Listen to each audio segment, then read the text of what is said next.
y'all doing today? Trying to see how this works out. I really like this little, I don't know, video on YouTube. It's just music, and it is called Sound the Alarm, and it's shofar music. So I might never do this again, but today I'm gonna play that in the background and see how it works. If I click it one more time down, yeah, that works. That works for me. Okay. So when I stopped reading, it said the memory on my phone was full, so I had to go delete a few of these videos.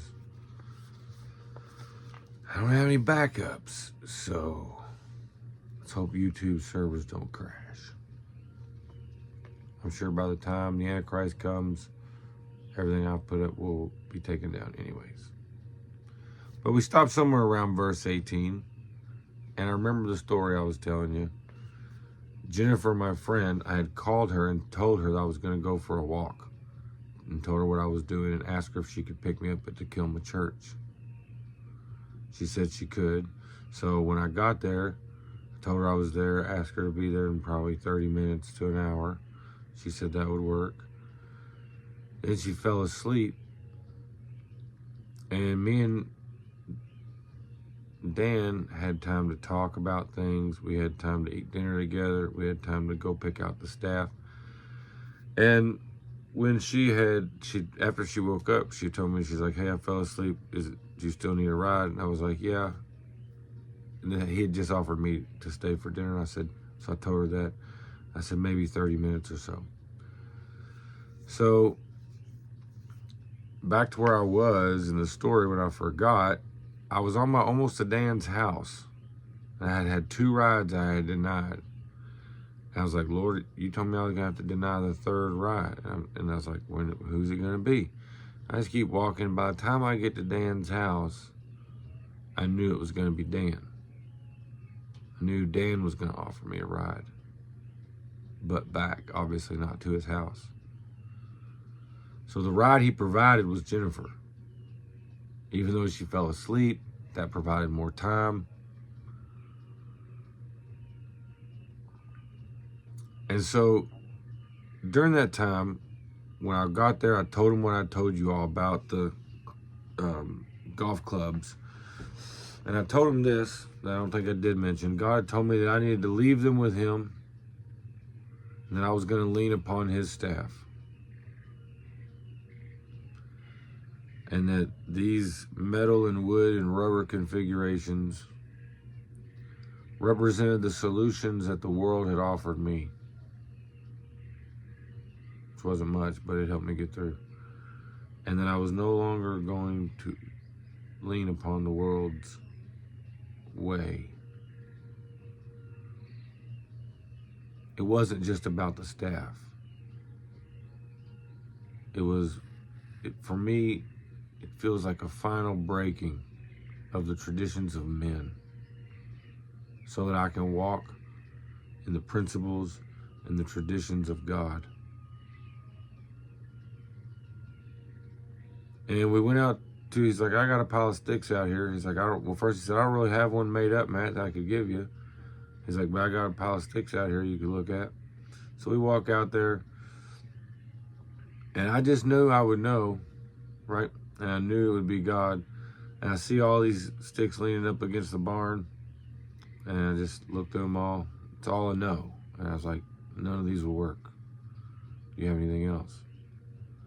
So we go into his wood shop, and I see this big old giant one. It was almost like God was laughing at me because I thought I would need something that big. It was big, and it was huge, and it was this big around. And it was probably 7 or 8 feet tall. Probably 7. And I just knew right then, that's too big. That's not gonna work. I gotta hike with this thing. I gotta walk with this thing. That's way too big. So he goes to the back of the shop into the shadows, it seems. Comes back out with this stick and he says, will this work? And I grab it and I put it against my chest and I lean on it. And I said to him something along these lines. I said, I'm not supposed to pick it out. I said, I feel like you're supposed to give it to me. You're supposed to pick it out. And I said, if this is the one you feel is the one. And he had just said something like that. This is the only other one I can really think of. And he said, I've never worked it, and it had nubs and stuff on it. And I said, well, what would you do if you were going to work it? He said, I would just cut some of these nubs off and sand it down a little bit. And I said, well, if this is the one that you feel to give me, I leaned on it and I said, this is it. I said, because I can lean on it and the Lord told me where I'm going to go. I'm going to need something to lean on because there's not going to be anywhere to lean. And his staff, the staff he gives me will do that, which is why I'm like trying to stay low level distraught about it, because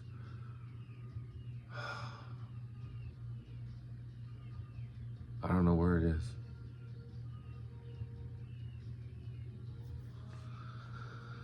So anyways, he puts his safety glasses on, starts clearing stuff off his bandsaw and goes at trimming it off. And the crazy thing to me is what he said afterwards. He said, Matthew, he said, I've been moving this staff, I don't know if he said staff, around my shop for decades. Okay, so God told me to go there. He was going to give me a staff to lean on. I was going to lean on his staff. And now I don't know where it is. And I'm praying, as crazy as it sounds, and I don't take this the wrong way, but I'm praying that God bring me that staff the same I'm praying He bring me back my friend Jennifer. Because I miss her, and I believe like both of those things are gifts from God.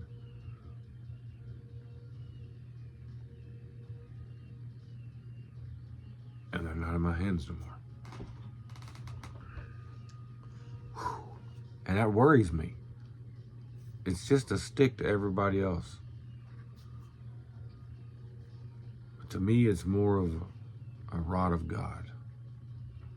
For me personally.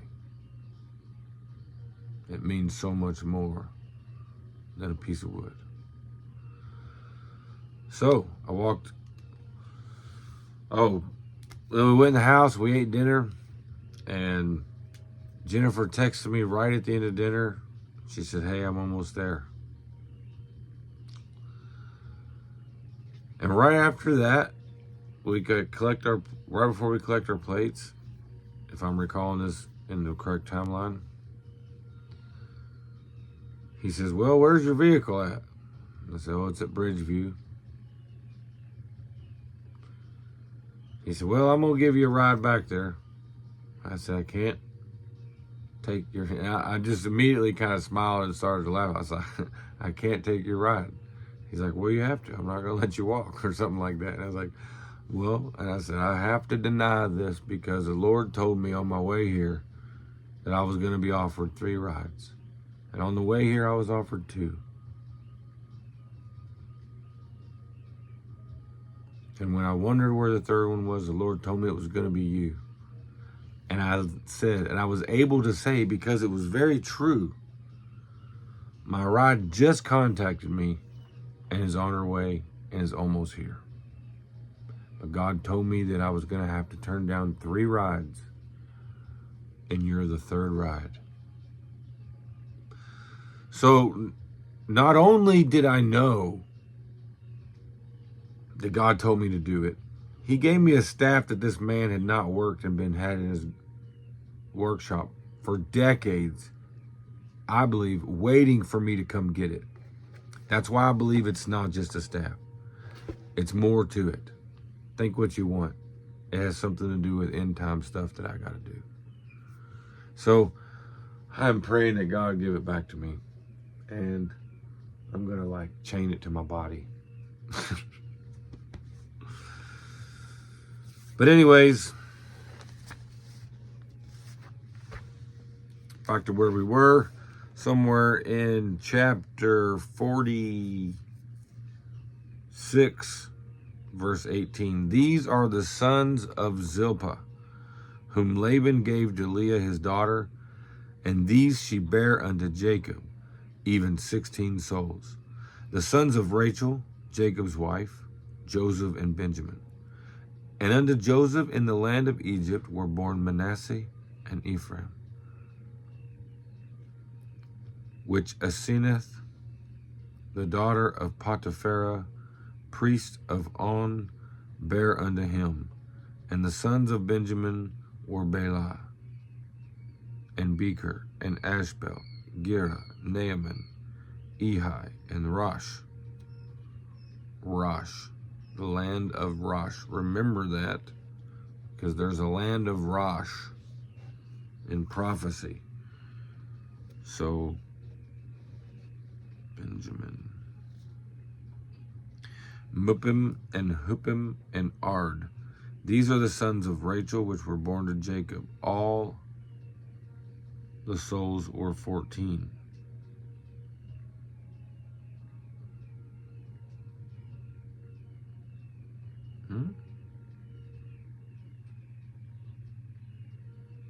And the sons of Dan, Hushim, and the sons of Naphtali, Jaziel and Gunai and Jezer and Does that mean Dan only had one son? So it looks like, verse 23. These are the sons of Bilhah, which Laban gave unto Rachel his daughter, and she bare these unto Jacob. All the souls were 7. All the souls that came with Jacob into Egypt, which came out of his loins, beside Jacob's sons, wives, and all the souls, and besides Jacob's sons' wives, all the souls were 66. Wait a minute.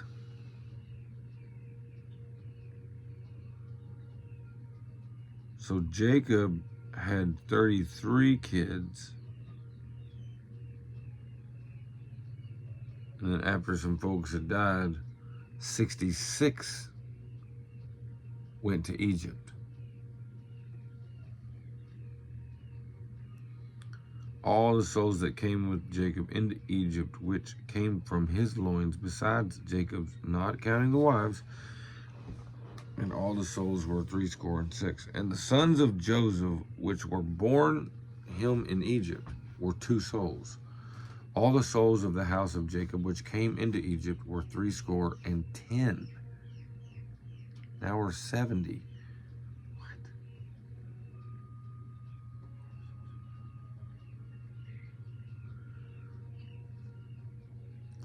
And he sent Judah, but we got to do some math on this sometime and lay all this out. And he sent Judah before him unto Joseph to direct his face unto Goshen. And they came into the land of Goshen. Remember, Goshen is the good of the land, the fat of the land. If you look at it on a map, it's right by the water. And it's rich and green. I mean, today, if I'm not mistaken, you get on a satellite, it's rich and green.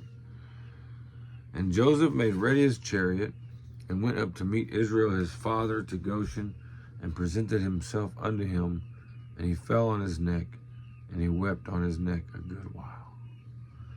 And Israel said unto Joseph, Now let me die, since I have seen thy face, because thou art yet alive.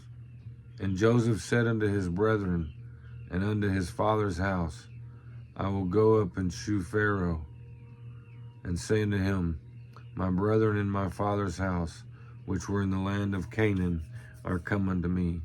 And the men are shepherds, for their trade hath been to feed cattle, and they have brought their flocks and their herds, and all that they have.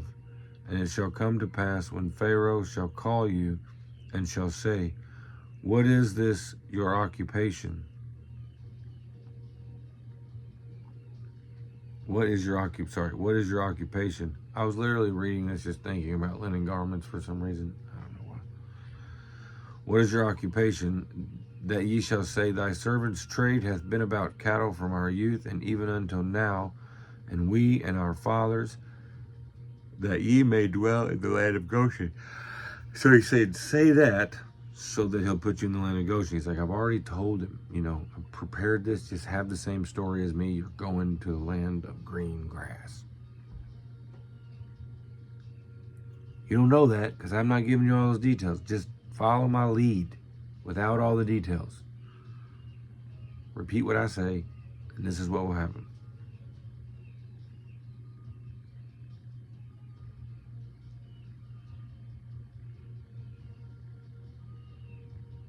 And Pharaoh spake unto Joseph, saying, thy father and thy brethren are come unto... No. And he took some of his brethren, and even 5 men, and presented them unto Pharaoh. And Pharaoh said unto his brethren, what is your occupation? And they said unto Pharaoh, thy servants are shepherds, both we and also our fathers.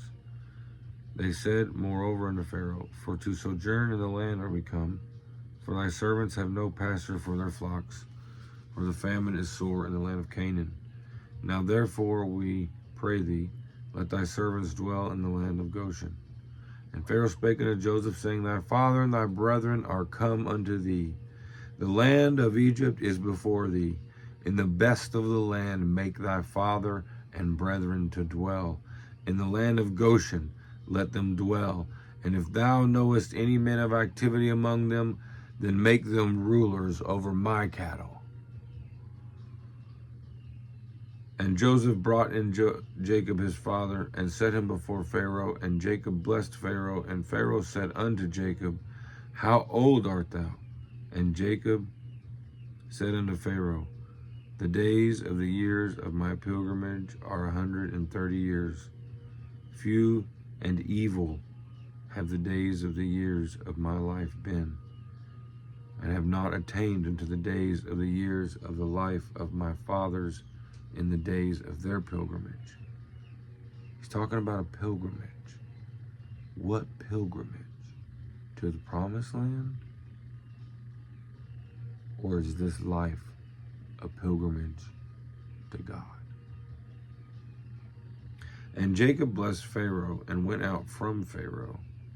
Ooh, neat. And Joseph placed his father and his brethren and gave them a possession in the land of Egypt, in the best of the land, a possession. Pharaoh, number 1 guy, Joseph, number 2 guy, gave them possession of the best of Egypt. In the best of the land, in the land of Ramesses, as Pharaoh had commanded. And Joseph nourished his father and his brethren and all his father's household with bread according to their families. And there was no bread in all the land, for the famine was very sore, so that the land of Egypt and all the land of Canaan fainted by reason of the famine. And Joseph gathered up all the money that was found in the land of Egypt and in the land of Canaan for the corn which they bought. And Joseph brought the money into Pharaoh's house. So all the money that existed has been given for bread. And when money failed in the land of Egypt and in the land of Canaan, all the Egyptians came unto Joseph and said, give us bread, for why should we die in thy presence? For the money faileth. And Joseph said, give your cattle, and I will give you for your cattle if money fail. So it's like, everybody's running out of money, you can pay with your cattle. Don't eat the cattle, keep them. Gotta make more cattle.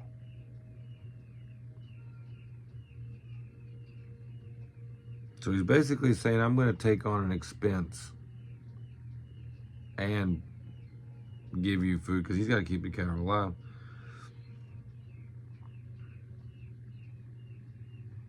And they brought their cattle unto Joseph, and Joseph gave them bread in exchange for horses, and for the flocks, and for the cattle of the herds, and for the asses. And he fed them bread for all their cattle for that year. So first, they were paying with money. This is why people are going into poverty. This is why Joseph wanted his family there, because he knew you're going to run out of money. You either move here or you're going to go into poverty. Everyone is. And when that year was ended, they came unto him the second year and said unto him, We will not hide it from my Lord, how that our money is spent. My Lord hath our herds of cattle. There is not aught left in the sight of my Lord, but our bodies and our hands. You see, folks, slavery isn't always put upon people because of an oppressor. The world has always understood you need an exchange for goods. Okay? Everyone understands that. And when you have nothing, what are you willing to do? Go work for somebody in exchange for bread. That's why you have nothing and you go work a job. And if your job quit, if famine happened in the job market, you would have X amount of money in the bank. And you'd be able to go to the storehouse, and buy bread as long as your money was good. But then after that, are you going to be able to trade the things you have? Yeah, marketplace is that for what? More money, more to trade for more bread. After that, when you have nothing else to trade, all you have is your body and your time and your effort to give. Okay? And that's why people have jobs. But it's also why people become enslaved. Because debt, you understand? Debt. The borrower is slave to the lender. If you don't own your own stuff, your own place, your own land, your own whatever, you are, and that's what the problem with the tax system is for property, is because you never own it. As soon as you can't pay the tax, they take it or whatever. So there's something here that people need to just get out of this mentality that slavery is always from an oppressive, evil person. Because it's not. Sometimes it's out of the mercy of someone saying, yeah, you're right. Your life is worth preserving. You can't make anything of it, but I can. And together, we will both be alive. And that's why you get paid minimum wage to high wages. Minimum wage is this, the mercy to keep you alive because you got nothing. Is it right? That's a different episode. All right. Where was I? If your money fail, and they brought their cattle unto Joseph, and Joseph gave them bread in exchange for their horses and the flocks and the cattle. Okay, verse 18. When that year ended, they came to him the second year and said, We will not hide from our Lord. Okay. But our bodies and our lands. Therefore shall we die before thine eyes, both we and our land. Buy us and our land for bread, and we and our land will be servants unto Pharaoh, and give us seed that we may live and not die, that the land be not desolate.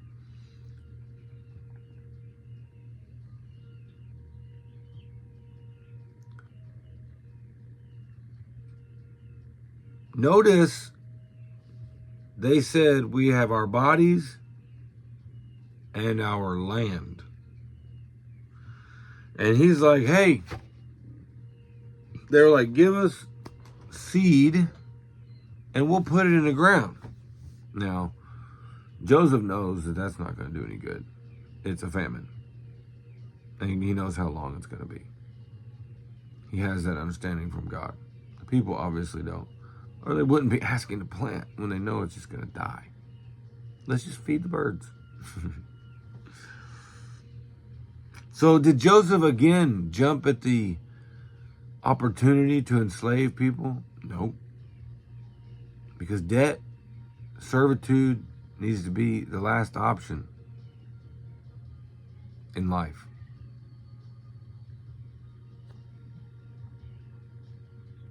Well, you have to be servant to everyone. Christ was our servant. But financially is what I'm getting at. Like, let's just read. And Joseph bought all the land of Egypt for Pharaoh.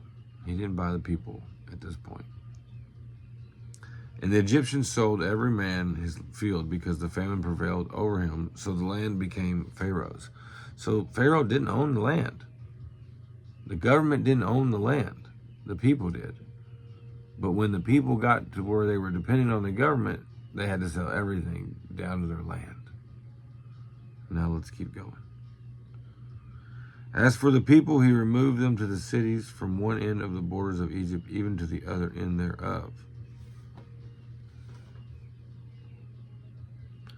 Only the land of the priest bought he not for the priest, so he bought the land and moved everybody off of it into some cities. And bought he not for the priests had a portion assigned them of Pharaoh, and did eat their portion which Pharaoh gave them, wherefore they sold not their lands. It's interesting that the the priests of Pharaoh didn't work. The priests of God don't work. They're not supposed to. They're to live off the gospel. They're to live off of the storehouse. You know, they weren't allowed to do anything but serve. It's interesting to me that the Egyptians, the pharaohs, have the same qualification for their priests. That they are not to work that way. They are to be priests. There's something to that, folks. Verse 23, then Joseph said unto the people, behold, I have bought you this day. Oh, he did buy them. I have bought you this day and your land for Pharaoh. Lo, here is seed for you, and ye shall sow the land. Okay, so we should do some calculating on this, because I didn't think it was the end of the famine yet.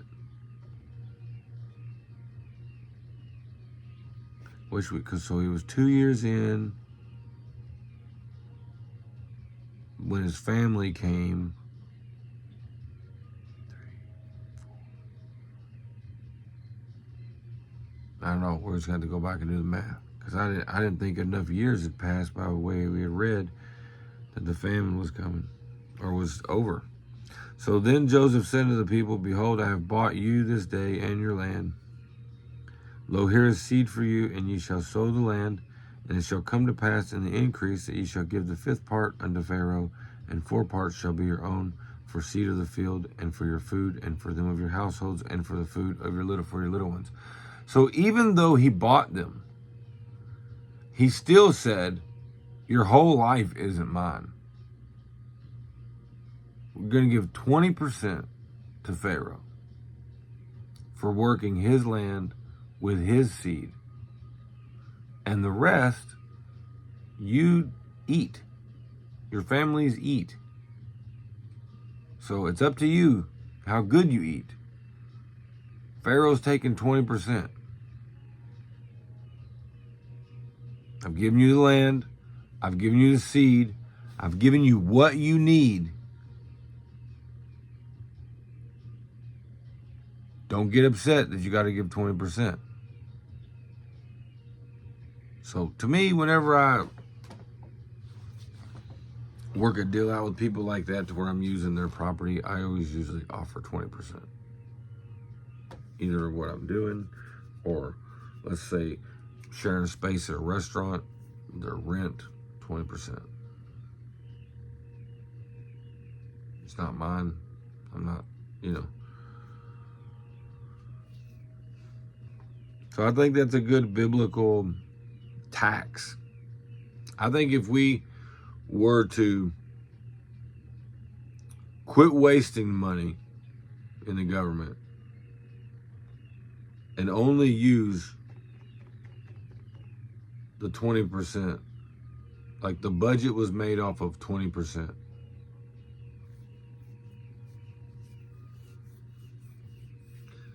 And only to strangers, 10% to citizens. I think that set tax will work. God only requires 10% of what he blesses you to be given to the needy, to be brought into the storehouse so that the priests and all can be fed.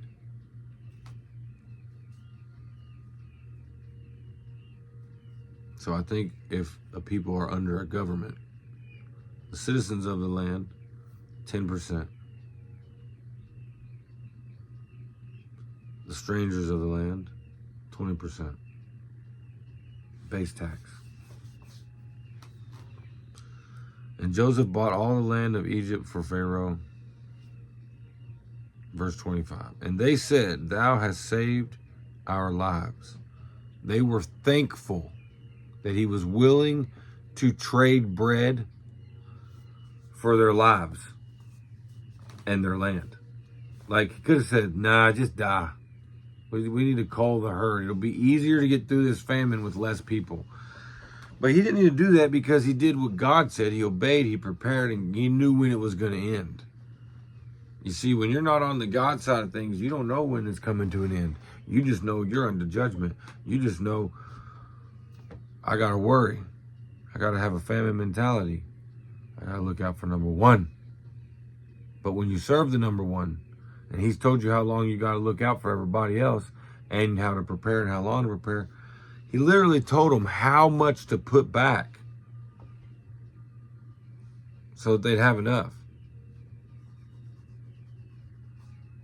And they said, thou hast saved our lives. Let us find grace in the sight of my Lord, and we will be Pharaoh's servants. And Joseph made it a law over the land of Egypt unto this day, that Pharaoh should have the fifth part, except the land of the priests only, which became not Pharaoh's. And Israel dwelt in the land of Egypt, in the country of Goshen, and they had possession therein, and grew and multiplied exceedingly. When God puts you in a place of promise, of provision, you will multiply exceedingly. And Jacob lived in the land of Egypt 17 years, so the whole age of Jacob was 147 years. And at the time drew nigh that Israel must die, and he called his son Joseph and said unto him, if now I have found grace in thy sight, put, I pray thee, thy hand under my thigh, and deal kindly and truly with me. Bury me not, I pray thee, in Egypt. But I will lie with my fathers, and thou shalt carry me out of Egypt, and bury me in their burying place. And he said, I will do as thou hast said. And he said, swear unto me. And he sware unto him. And Israel bowed himself unto the bed's head, upon the bed's head. And the time drew nigh that Israel must die. And it came to pass after these things that one told Joseph, behold, thy father is sick. And he took him, chapter 48.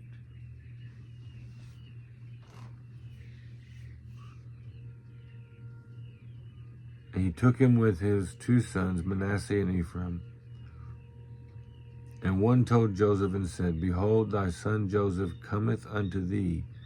And Israel strengtheneth himself, and sat upon the bed. And Jacob said unto Joseph, God Almighty appeared unto me at Luz, in the land of Canaan, and blessed me, and said unto me, behold, I will make thee fruitful, and multiply thee, and I will make of thee a multitude of people, and will give this land to thy seed after thee, for an everlasting possession. And man, has he seen that come to fruition. And now thy two sons, Ephraim and Manasseh, which were born unto thee in the land of Egypt, before I came unto thee into Egypt, are mine. As Reuben and Simeon, they shall be mine. For thy issue, which thou begettest after them, shall be thine, and shall be called after the name of their brethren in their inheritance. And as for me, when I came to Padan, Rachel died by me in the land of Canaan, in the way when yet there was but a little way to come unto Ephrath. And I buried her there in the way of Ephrath. The same is Bethlehem. And Israel beheld Joseph's sons, and said, Who are these? And Joseph said unto his father, They are my sons, whom God hath given me in this place. And he said, Bring them, I pray thee, unto me, and I will bless them. Now the sons of Israel were dim for age, so that he could not see. And he brought them near unto him, and he kissed them, and embraced him. And Israel said unto Joseph, I had not thought to see thy face, and lo, God hath showed me also thy seed. And Joseph brought them out from between his knees, and he bowed himself with his face to the earth. And Joseph took them both, Ephraim in his right hand, and towards Israel's left hand, Ephraim in his right hand toward Israel's left hand, and Manasseh in his left hand toward Israel's right hand, and brought him near to them. And Israel stretched out his right hand and laid it upon Ephraim's head, who was the younger, and his left hand upon Manasseh's head, guiding his hands wittingly, for Manasseh was the firstborn. And he blessed Joseph and said, God, before whom my fathers Abraham and Isaac did walk, the God which fed me all my life unto this day, the angel which redeemed me from all evil, bless the lads, and let my name be named on them, and the name of my fathers Abraham and Isaac, and let them grow into a multitude in the midst of the earth. And when Joseph saw that his father laid his right hand upon the head of Ephraim, it displeased him, and he held up his father's hand to remove it from Ephraim's head and Manasseh's head. And Joseph said unto his father, Not so, my father, for this is the firstborn. Put thy right hand upon his head. And his father refused and said, I know it, my son. I know it. This is another continuation of the younger serving the older. The blessing going to the younger, the second. You know, Isaac was the firstborn of Sarah, but he was his second child. Esau and Jacob. Esau was the firstborn. Jacob was the secondborn. Esau despised his birthright, and Jacob got the blessing. Here, the third time.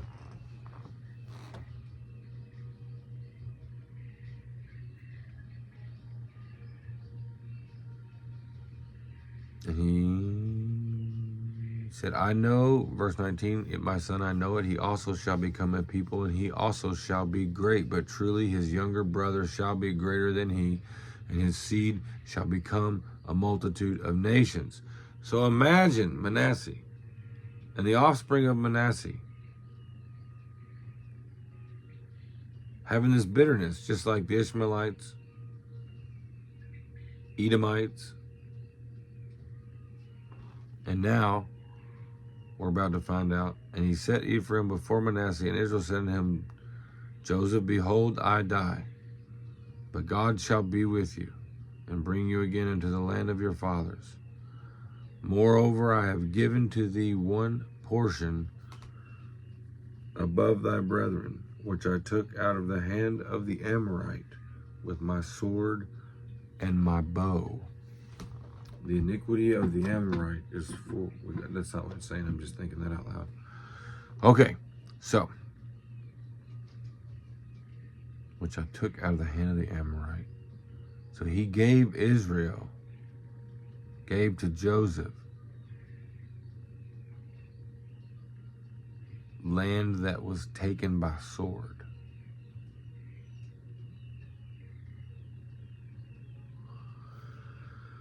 Chapter 49. Okay. And Jacob called unto his sons and said, Gather yourselves together, that I may tell you that which shall befall you in the last days. Gather yourselves together, and hear, ye sons of Jacob, and hearken unto Israel your father. Reuben, thou art my firstborn, my might, and the beginning of my strength, the excellency of dignity, and the excellency of power. Unstable is water, but thou shalt not excel, because thou wentest up to thy father's bed. Remember when he did that, went into his concubine, and his father heard it?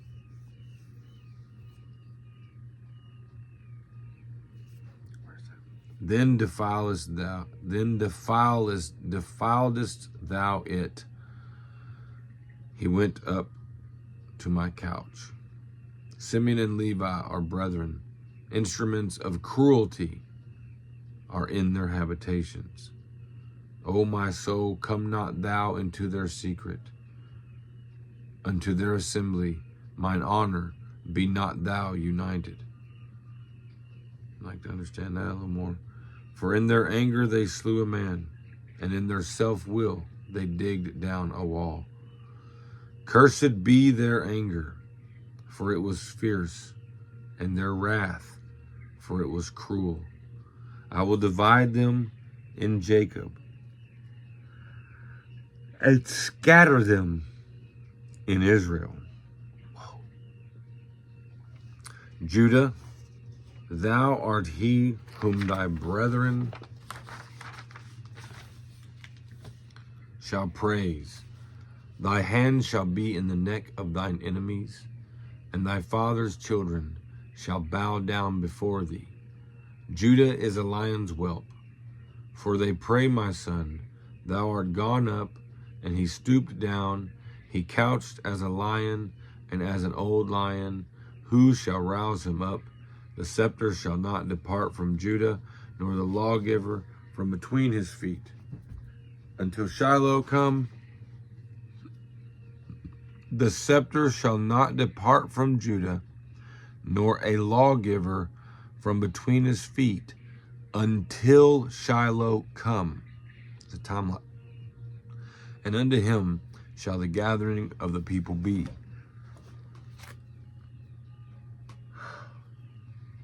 Judah is a lion's whelp. Verse 11. Binding his foal into the vine, and his ass's colt into the choice vine, he washed his garments in wine, and his clothes in the blood of grapes, and his eyes shall be red with wine, and his teeth white with milk. Zebulun shall dwell at the haven of the sea, and he shall be for a haven of ships, and his border shall be unto Zidon. Zebulun shall dwell at the haven of the sea. Issachar is a strong ass, couching down between two burdens. And he saw the rest was good, the land that it was pleasant, and bowed his shoulder to bear, and became a servant unto tribute. Dan shall judge his people as one of the tribes of Israel. Dan shall be a serpent by the way, an adder in the path, that biteth the horse's heels, so that his rider shall fall backwards. I have waited for thy salvation, O Lord. Gad, a troop shall overcome him, but he shall overcome at the last. Out of Asher his bread shall be fat, and he shall yield royal dainties. Naphtali is a hind let loose. He giveth goodly words. Joseph is a fruitful bough, even a fruitful bough by a well, whose branches run over the wall. The archers have sorely grieved him, and shot at him, and hated him. Joseph. But his bow abode in strength, and the arms of his hands were made strong by the hands of the mighty God of Jacob. From thence is the shepherd, the stone of Israel. Even by the God of thy father, who shall help thee, and by the Almighty, who shall bless thee, and with blessings of heaven above, blessings of the deep that lieth under, blessings of the breasts and of the womb. And the blessings of thy father have prevailed above the blessings of progenitors, unto the utmost bound of the everlasting hills. They shall be on the head of Joseph, and on the crown of the head of him that was separate from his brethren. Benjamin shall raven as a wolf. In the morning he shall devour the prey, and at night he shall divide the spoil. All these are the 12 tribes of Israel. And this is it, that their fathers spake unto them, and blessed them. Every one according to his blessing he blessed. And he charged them, and said unto them, I am to be gathered unto my people. Bury me with my fathers in the cave that is in the field of Ephron the Hittite, in the cave that is in the field of Machpelah, which is before Mamre, in the land of Canaan, which Abraham bought for a field of Ephron the Hittite, for a possession of a burying place. There they buried Abraham and Sarah his wife. There they buried Isaac and Rebekah his wife. And there I buried Leah. I purchased for the field of the cave that is therein from the children of Heth. And when Jacob had made an end of commanding his sons, he gathered up his feet into the bed and yielded up the ghost, and was gathered unto his people. Chapter 50. And Joseph fell upon his father's face and wept upon him and kissed him. And Joseph commanded his servants, the physicians, to embalm his father, and the physicians embalmed Israel. And 40 days were fulfilled for him, for so are fulfilled the days of those which are embalmed. And the Egyptians mourned for him 70 days, 70 days of mourning for your father. 70 days of mourning.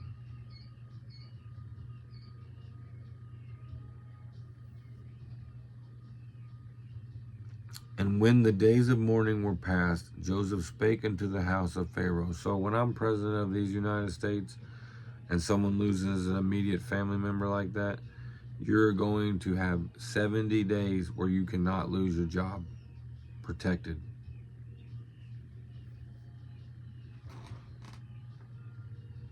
And if you're self-employed, either way, we're going to let the government cover it. We're going to call it the mourning wage. So that you get a wage while you're mourning. It's guaranteed.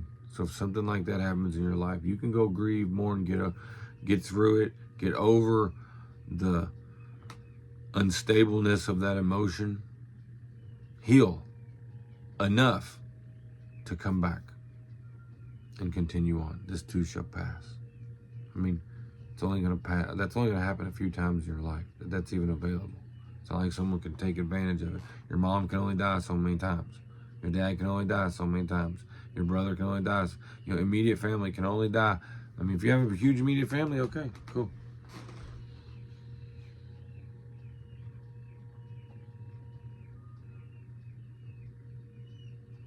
Verse 4, and when the days of his mourning were past, Joseph spake unto the house of Pharaoh, saying, If now I have found grace in your eyes, speak, I pray you, and hear in the ears of Pharaoh, saying, I pray you in the ears of Pharaoh, saying, My father made me swear, lo, I die. In my grave which I have digged for me in the land of Canaan, shalt thou bury me. Now therefore let me go up, I pray thee, and bury my father, and I will come again.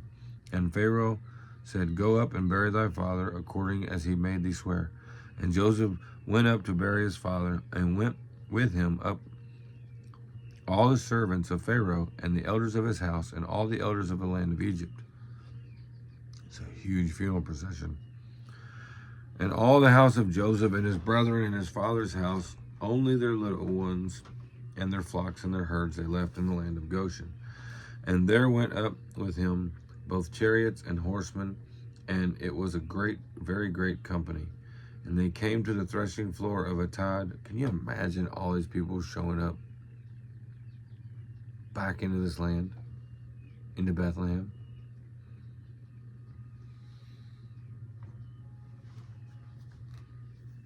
You know, just because Israel left the land of his fathers to go to Egypt to sojourn there during a famine, doesn't mean that it's not his land anymore. He didn't abandon it. It's his. And God gave him a renewal promise, a renewal blessing.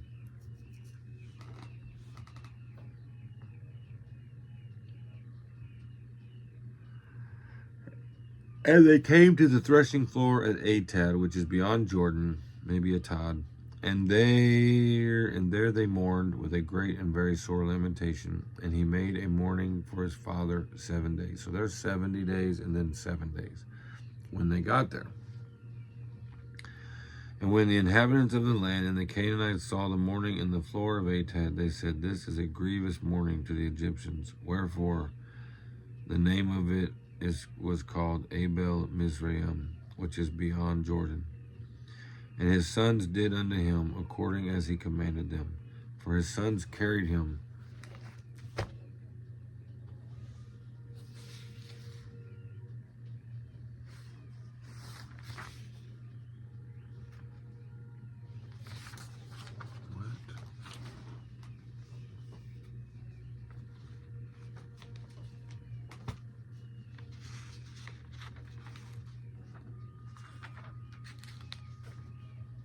What's going on?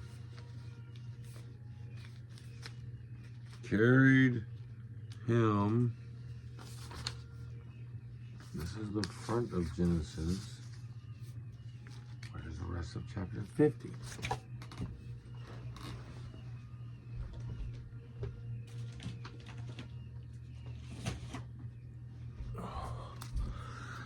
Maybe it's right here. It is. It's right before.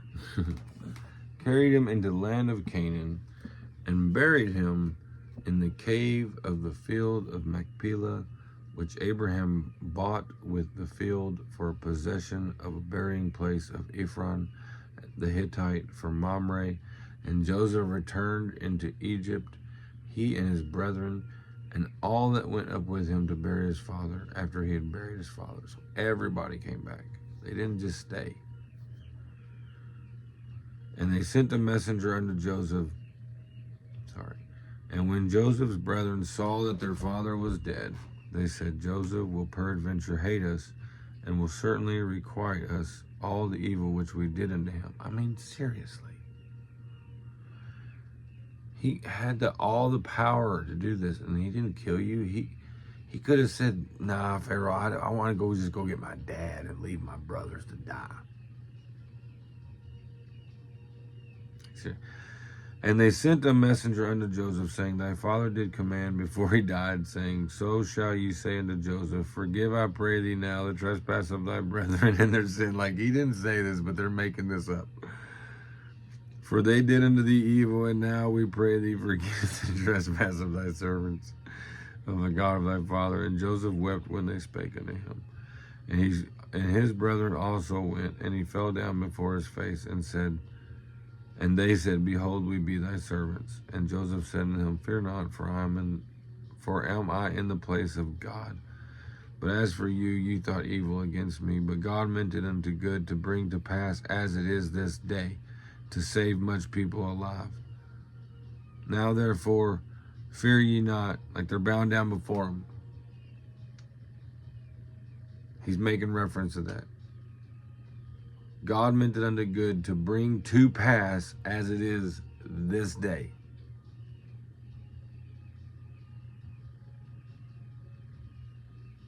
And before you bow down to me as Lord of the land, in my dream, we were all sheaves,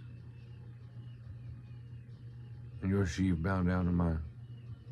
Now it is coming to full fruition that his brothers are bowing down to him as his brother, as their brother.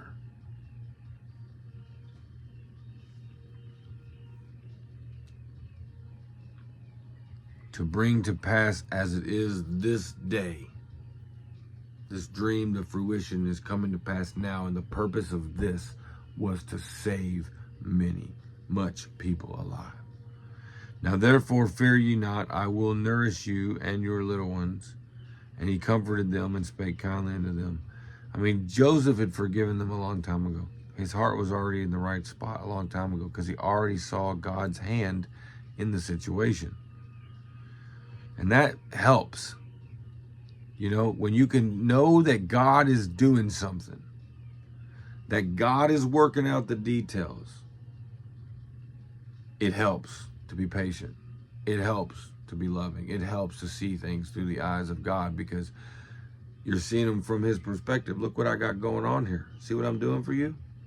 See what I'm working out over here? See who I'm bringing into your life here? See what door I'm opening here? Be still and know that I am God. It's a lot easier when you can see things how God sees them. Now therefore fear ye not, I will nourish you and your little ones. And he comforted them and spake kindly unto them. And Joseph dwelt in Egypt, he and his father's house. And Joseph lived 110 years. And Joseph saw Ephraim's children of the third generation. Wow. The children of Machir, the son of Manasseh, were brought up upon Joseph's knees. Isn't that great? To raise your grandchildren. And Joseph said unto his brethren, before I die, and God will surely visit you, and bring you out of this land, unto the land which he sware to Jacob, to Isaac, and to Jacob. And Joseph took an oath of the children of Israel, saying, God will surely visit you, and ye shall carry up my bones from hence. So Joseph died, being 110 years old, and they embalmed him, and he was put in a coffin in Egypt. Shalom, shalom.